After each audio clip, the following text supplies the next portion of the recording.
तो यहाँ पर हमें एक लीनियर ट्रांसफॉर्मेशन टी दे रखी है जो आर एन से आर एन पर डिफाइन है और यहाँ पर कुछ गिवन इंफॉर्मेशन है टी ई वन 0 है और टी ई जे इसकी जो एंट्री है इमेज है वो टी जे आई जे -1 है।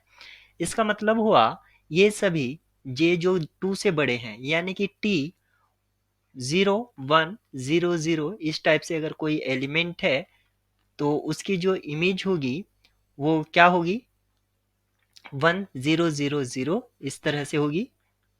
और कोई अगर दूसरा एलिमेंट हम ले लेते हैं, मान लीजिए E3 ले लेता हूं मैं 0 0 1 0 0 0 इस तरह से अगर मैं कोई एलिमेंट लेता हूं तो उसकी इमेज जो होगी वो होगी 0 1 0 0 इस तरह से डाउनवर्ड।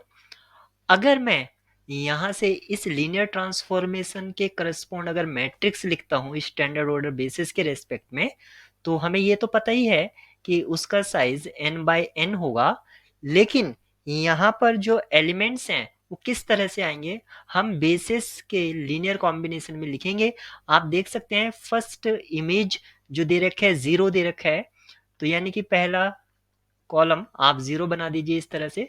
दूसरा जो आपका कॉलम रहेगा वो रहेगा आपका, यहाँ पर आप देख सकते हैं फर्स्ट एंट्री आपकी 1 होगी फिर 0 इस तरह से, फिर उसके बाद 0 1 0 0 इस तरह से, फिर 0 0 1 फिर 0, फिर इसी तरह से यहाँ तक आपका 1 और फिर मतलब कहने का मतलब ये है जो मेन प्रिंसिपल डायगोनल है उसके ऊपर वाला जो डायगोनल है उसमें एंटी 1 होंगी।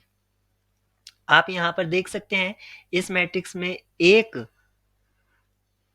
रो जो है वो 0 है, सॉरी एक रो या आप एक कॉलम कह सकते हैं वो आपको 0 मिलेगा नीचे वाला और लेफ्ट साइड वाला। तो इसकी जो रैंक है वो n-1 है और नलिटी 1 है। नलिटी आपकी 0 नहीं है इसका मतलब ये 1 1 तो है नहीं, 1 1 नहीं है इसका मतलब कर्नल इसका 0 नहीं है। ऑप्शन सी यहाँ पर डिस्कार्ड हो जाता है। अब अगर इस मैट्रिक्स को ये जो कि एक अपर ट्रायंगुलर टाइप का मैट्रिक्स है तो मान लेते हैं अगर हम एक मैट्रिक्स 0 1 0 0 इसको इसी टाइप के मैट्रिक्स से अगर मल्टीप्लाई कराते हैं तो हमें एक जीरो मैट्रिक्स मिलेगा।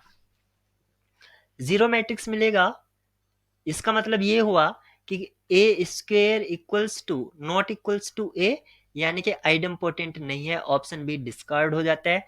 और अगर कोई upper triangular strict upper triangular matrix होता है तो वो निलपोटेंट होता ही है, ऑप्शन डी करेक्ट होगा। और यहाँ पर कहा है टी इज नॉन लीनियर, ये तो खैर गलत ही है।